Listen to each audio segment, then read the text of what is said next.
ದರ್ಗಾದಲ್ಲಿ ರಾಘವ ಚೈತನ್ಯ ಶಿವಲಿಂಗ ಇದೆ. ಇದು ಇವತ್ತು ನಡೆದಿರ್ತಕ್ಕಂಥ ಘಟನೆ ಅಲ್ಲ, ಸುಮಾರು 600 ವರ್ಷಗಳಿಂದ ನಡೀತಾ ಇರತಕ್ಕಂಥ ಘಟನೆ.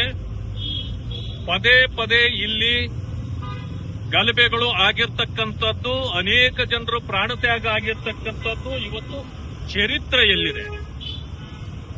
ಇಂಥ ಒಂದು ದೊಡ್ಡ ಘಟನೆ ಯಾರು ಕೆಲವರೆಲ್ಲ ಸೇರಿ ಆ ಶಿವಲಿಂಗದ ಮೇಲೆ ಮಲಮೂತ್ರಗಳನ್ನು ಮಾಡಿದ್ರು, ಅದನ್ನ ವಿರೋಧಿಸಿ ಅಲ್ಲಿ ಸ್ವಚ್ಛಗೊಳಿಸ್ತಕ್ಕಂಥ ಮತ್ತು ಶಿವಲಿಂಗಕ್ಕೆ ಪೂಜೆ ಮಾಡಬೇಕು ಅಂತೇಳಿ ಹೋದ ಹಿಂದೂಗಳ ಮೇಲೆ ಸಾವಿರಾರು ಸಂಖ್ಯೆಯಲ್ಲಿ ತಳವಾರು, ಮಚ್ಚುಗಳು, ಕಲ್ಲುಗಳು ಮೇಲೆ ಅಟ್ಯಾಕ್ ಮಾಡಿ ಪೊಲೀಸ್ ಇಲಾಖೆಯ ಮೇಲೆ ದರ್ಪ ಮಾಡಿ ಪೊಲೀಸರಿಗೂ ಕೂಡ ರಕ್ತ ಬರುವಂತೆ ಹೊಡೆದು, ಜೊತೆಗೆ ಪೊಲೀಸ್ ವಾಹನಗಳನ್ನ ಜಖಂ ಮಾಡಿ, ಡಿಸಿ ಅವರೇ ಬಂದಾಗ ಅವರ ಮೇಲೂ ಅಟ್ಯಾಕ್ ಮಾಡಿ, ಇಷ್ಟೆಲ್ಲ ರಂಪರಾಮಾಯಣ ಮಾಡಿದ ಒಂದು ವಿಚಾರವನ್ನ ತೆಗೆದುಕೊಂಡು ಕೋರ್ಟ್ನಲ್ಲಿ ಕೂಡ ಕೇಸು ಈಗಲೂ ನಡೀತಾ ಇರಬೇಕಾದ್ರೆ ಇಂಥ ಕ್ರಿಮಿನಲ್ ಮೊಕದ್ದಮೆಯನ್ನ ವೋಟ್ ಬ್ಯಾಂಕ್ಗಾಗಿ, ಓಲೈಕೆಗಾಗಿ, ಕೆಲವು ಸಮುದಾಯಗಳನ್ನ ಓಲೈಕೆ ಮಾಡಲಿಕ್ಕೆ ಈ ಸರ್ಕಾರ ನಮ್ಮ ಸ್ಪೀಕರ್ ಆಗಿರ್ತಕ್ಕಂಥ ಖಾದರ್ ಅವರ ಮೂಲಕ ಪತ್ರ ಕೊಡಿಸಿ ಅದನ್ನ ಹಿಂದೆ ಪಡೆದಿರ್ತಕ್ಕಂಥದ್ದು ಇದು ಖಂಡನೀಯವಾದದ್ದು. ಯಾಕಂದ್ರೆ ಅನೇಕರ ಪ್ರಾಣ ತ್ಯಾಗ ಆಗಿರ್ತಕ್ಕಂಥ ಪ್ರದೇಶ ಅದು. ಅಂಥದ್ರಲ್ಲಿ ಅದನ್ನ ಯಾರು ತಪ್ಪು ಮಾಡಿದ್ದಾರೆ, ಯಾರು ಇಂಥ ಕ್ರಿಮಿನಲ್ ಆಕ್ಟಿವಿಟೀಸ್ ಅಲ್ಲಿ ಭಾಗಿಯಾಗಿದ್ದಾರೆ, ಅವರಿಗೆ ಶಿಕ್ಷೆ ಕೊಡುವ ಬದಲು ಅವರಿಗೆ ಪ್ರೋತ್ಸಾಹ ಕೊಡುವಂತೆ ಈ ಸರ್ಕಾರ ನಡ್ಕೊಂಡಿರ್ತಕ್ಕಂಥದ್ದು ಇದು ಒಂದು ರೀತಿ ಜನರಿಗೆ ಮಾಡಿರ್ತಕ್ಕಂಥ ಅಪಮಾನ. ಇದು ಹಿಂದುತ್ವಕ್ಕೆ ಮಾಡಿರ್ತಕ್ಕಂಥ ಅಪಮಾನ. ಎಲ್ಲಕ್ಕಿಂತ ಮಿಗಿಲಾಗಿ ಇಲ್ಲಿ ಹಿಂದುತ್ವ ಅಥವಾ ಇಸ್ಲಾಂ ಅನ್ನೋದಕ್ಕಿಂತ ಹೆಚ್ಚಿಗೆ ಜನರು ನೆಮ್ಮದಿಯಿಂದ ಬದುಕಬೇಕು, ಸರ್ವರಿಗೂ ನ್ಯಾಯ ಕೊಡಬೇಕು ಅಂತ ಇತ್ಯರ್ಥಗಳನ್ನ ಮಾಡೋದ್ರ ಬದಲಾಗಿ ವೋಟ್ ಬ್ಯಾಂಕ್ಗಾಗಿ ಕೆಲವರನ್ನ ಓಲೈಕೆ ಮಾಡಲಿಕ್ಕೆ ಈ ರೀತಿ ಕೇಸ್ಗಳನ್ನ ವಾಪಸ್ ತೆಗೆದುಕೊಂಡಿರೋದು. ಅಲ್ಲಿ ಮಾತ್ರ ಅಲ್ಲ, ಕರ್ನಾಟಕದಲ್ಲಿ ಅನೇಕ ಕೇಸ್ಗಳನ್ನ ವಾಪಸ್ ತಗೊಂಡಿದ್ದಾರೆ. ಇವತ್ತು ದಲಿತರು ತಮ್ಮ ಹಕ್ಕಿಗಾಗಿ ಹೋರಾಟ ಮಾಡ್ತಾರೆ, ಅವರ ಮೇಲೆ ಕ್ರಿಮಿನಲ್ ಕೇಸುಗಳು. ಕನ್ನಡ ಸಂಘಟನೆಗಳು ಅವರು ಕನ್ನಡದ ಪರವಾಗಿ ಹೋರಾಟ ಮಾಡ್ತಾರೆ, ಆದರೆ ಅವರ ಮೇಲೆ ಕ್ರಿಮಿನಲ್ ಕೇಸುಗಳು. ಹೋರಾಟ ಮಾಡಿದ್ದಕ್ಕೆ ನಾರಾಯಣಗೌಡರಂತ ಒಬ್ಬ ಧೀಮಂತ ನಾಯಕರನ್ನೇ ಇವತ್ತು ಜೈಲಿಗೆ ಕಳಿಸಿದ್ದನ್ನು ಕೂಡ ನಾವು ನೋಡಿದ್ದೇವೆ. ಈ ರೀತಿ ಹೋರಾಟ ಮಾಡಿದವರನ್ನ ಜೈಲಿಗೆ ಕಳಿಸ್ತಾರೆ, ಆದ್ರೆ ಬಾಂಬುಗಳು ಹಾಕಿದವರನ್ನ, ತಲವಾರುಗಳಿಂದ ಹೊಡೆದವರನ್ನ ಇವರು ಓಲೈಕೆ ಮಾಡತಕ್ಕಂಥ ಕೆಲಸವನ್ನ ಮಾಡೋದನ್ನ ನಾವೆಲ್ಲರೂ ಕೂಡ ಖಂಡಿಸ್ತೇವೆ. ರಾಜ್ಯದಲ್ಲಿ ಇಂತಹ ಘಟನೆಗಳಿಂದ ಯಾವ್ಯಾವ ಕೇಸ್ಗಳನ್ನ ನೀವು ವಾಪಸ್ ಪಡೆದಿದ್ದೀರೋ ಅವುಗಳನ್ನ ಮತ್ತೆ ರೀಓಪನ್ ಮಾಡಬೇಕು, ಅವುಗಳನ್ನು ವಾಪಸ್ ಪಡೆಯಬಾರದು ಅಂತಕ್ಕಂಥ ಮಾತನ್ನು ಹೇಳಿದ್ದೇವೆ. ವಿಶೇಷವಾಗಿ ಈ ಲಾಡ್ಲಾ ಮಾಷಾ ದರ್ಗಾದ ವಿಚಾರದಲ್ಲಿ ಮಾನ್ಯ ಗವರ್ನರ್ ಅವರನ್ನ, ರಾಜ್ಯಪಾಲರನ್ನ ಭೇಟಿ ಮಾಡಿ ನಮ್ಮ ಅಹವಾಲನ್ನ ನಮ್ಮೆಲ್ಲಾ ಮುಖಂಡರುಗಳು ಇವತ್ತು ಕೊಟ್ಟಿದ್ದಾರೆ. ಇನ್ನು ಉಳಿದ ವಿಚಾರಗಳನ್ನ ಅಲ್ಲಿಗೆ ಸಂಬಂಧಪಟ್ಟಂಗೆ ನಮ್ಮ ಅಧ್ಯಕ್ಷರು ಮತ್ತು ಮುಖಂಡರುಗಳು ಮಾತಾಡ್ತಾರೆ.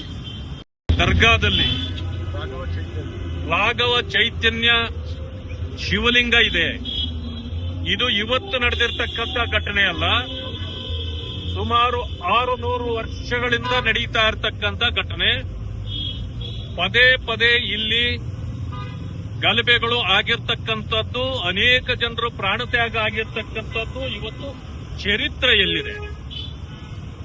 ಇಂಥ ಒಂದು ದೊಡ್ಡ ಘಟನೆ ಯಾರು ಕೆಲವರೆಲ್ಲ ಸೇರಿ ಆ ಶಿವಲಿಂಗದ ಮೇಲೆ ಮಲಮೂತ್ರಗಳನ್ನು ಮಾಡಿದ್ರು, ಅದನ್ನ ವಿರೋಧಿಸಿ ಅಲ್ಲಿ ಸ್ವಚ್ಛಗೊಳಿಸ್ತಕ್ಕಂಥ ಮತ್ತು ಶಿವಲಿಂಗಕ್ಕೆ ಪೂಜೆ ಮಾಡಬೇಕು ಅಂತೇಳಿ ಹೋದ ಹಿಂದೂಗಳ ಮೇಲೆ ಸಾವಿರಾರು ಸಂಖ್ಯೆಯಲ್ಲಿ ತಳವಾರು, ಮಚ್ಚುಗಳು, ಕಲ್ಲುಗಳು ಮೇಲೆ ಅಟ್ಯಾಕ್ ಮಾಡಿ ಪೊಲೀಸ್ ಇಲಾಖೆಯ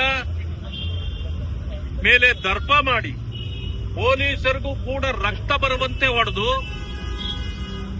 ಜೊತೆಗೆ ಪೊಲೀಸ್ ವಾಹನಗಳನ್ನ ಜಖಂ ಮಾಡಿ ಡಿಸಿ ಅವರೇ ಬಂದಾಗ ಅವರ ಮೇಲೂ ಅಟ್ಯಾಕ್ ಮಾಡಿ ಇಷ್ಟೆಲ್ಲ ರಂಪರಾಮಾಯಣ ಮಾಡಿದ ಒಂದು ವಿಚಾರವನ್ನ ತೆಗೆದುಕೊಂಡು ಕೋರ್ಟ್ನಲ್ಲಿ ಕೂಡ ಕೇಸು ಈಗಲೂ ನಡೀತಾ ಇರಬೇಕಾದ್ರೆ ಇಂಥ ಕ್ರಿಮಿನಲ್ ಮೊಕದ್ದಮೆಯನ್ನ ವೋಟ್ ಬ್ಯಾಂಕ್ಗಾಗಿ ಓಲೈಕೆಗಾಗಿ ಕೆಲವು ಸಮುದಾಯಗಳನ್ನ ಓಲೈಕೆ ಮಾಡಲಿಕ್ಕೆ ಈ ಸರ್ಕಾರ ನಮ್ಮ ಸ್ಪೀಕರ್ ಆಗಿರ್ತಕ್ಕಂಥ ಖಾದರ್ ಅವರ ಮೂಲಕ ಪತ್ರ ಕೊಡಿಸಿ ಅದನ್ನ ಹಿಂದೆ ಪಡೆದಿರ್ತಕ್ಕಂಥದ್ದು ಇದು ಖಂಡನೀಯವಾದದ್ದು. ಯಾಕಂದ್ರೆ ಅನೇಕರ ಪ್ರಾಣ ತ್ಯಾಗ ಆಗಿರ್ತಕ್ಕಂಥ ಪ್ರದೇಶ ಅದು. ಅಂಥದ್ರಲ್ಲಿ ಅದನ್ನ ಯಾರು ತಪ್ಪು ಮಾಡಿದ್ದಾರೆ, ಯಾರು ಇಂಥ ಕ್ರಿಮಿನಲ್ ಆಕ್ಟಿವಿಟೀಸ್ ಅಲ್ಲಿ ಭಾಗಿಯಾಗಿದ್ದಾರೆ ಅವರಿಗೆ ಶಿಕ್ಷೆ ಕೊಡುವ ಬದಲು ಅವರಿಗೆ ಪ್ರೋತ್ಸಾಹ ಕೊಡುವಂತೆ ಈ ಸರ್ಕಾರ ನಡ್ಕೊಂಡಿರ್ತಕ್ಕಂಥದ್ದು ಇದು ಒಂದು ರೀತಿ ಜನರಿಗೆ ಮಾಡಿರ್ತಕ್ಕಂಥ ಅಪಮಾನ. ಇದು ಹಿಂದುತ್ವಕ್ಕೆ ಮಾಡಿರ್ತಕ್ಕಂಥ ಅಪಮಾನ.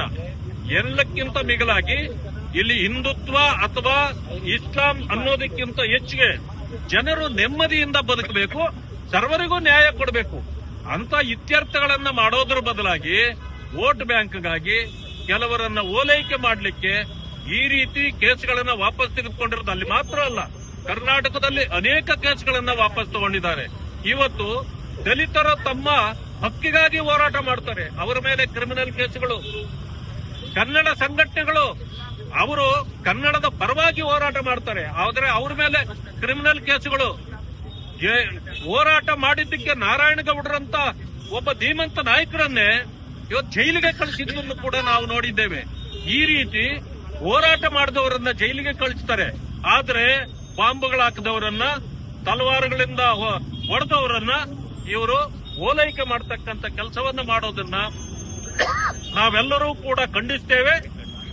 ರಾಜ್ಯದಲ್ಲಿ ಇಂತಹ ಘಟನೆಗಳಿಂದ ಯಾವ್ಯಾವ ಕೇಸ್ಗಳನ್ನ ನೀವು ವಾಪಸ್ ಪಡೆದಿದ್ದೀರೋ ಅವುಗಳನ್ನ ಮತ್ತೆ ರೀಓಪನ್ ಮಾಡಬೇಕು, ಅವುಗಳನ್ನು ವಾಪಸ್ ಪಡೆಯಬಾರದು ಅಂತಕ್ಕಂಥ ಮಾತನ್ನು ಹೇಳಿದ್ದೇವೆ. ವಿಶೇಷವಾಗಿ ಈ ಲಾಡ್ಲಾ ಮಾಷಾ ದರ್ಗಾದ ವಿಚಾರದಲ್ಲಿ ಮಾನ್ಯ ಗವರ್ನರ್ ಅವರನ್ನ, ರಾಜ್ಯಪಾಲರನ್ನ ಭೇಟಿ ಮಾಡಿ ನಮ್ಮ ಅಹವಾಲನ್ನ ನಮ್ಮೆಲ್ಲಾ ಮುಖಂಡರುಗಳು ಇವತ್ತು ಕೊಟ್ಟಿದ್ದಾರೆ. ಇನ್ನು ಉಳಿದ ವಿಚಾರಗಳನ್ನ ಅಲ್ಲಿಗೆ ಸಂಬಂಧಪಟ್ಟಂಗೆ ನಮ್ಮ ಅಧ್ಯಕ್ಷರು ಮತ್ತು ಮುಖಂಡರುಗಳು ಮಾತಾಡ್ತಾರೆ. ಹೆಚ್ಚಿನ ವಿಡಿಯೋಗಳಿಗೆ ಪ್ರತಿಧ್ವನಿ ಯೂಟ್ಯೂಬ್ ಚಾನೆಲ್ ಸಬ್ಸ್ಕ್ರೈಬ್ ಮಾಡಿ, ಬೆಲ್ ಐಕಾನ್ ಕ್ಲಿಕ್ ಮಾಡಿ.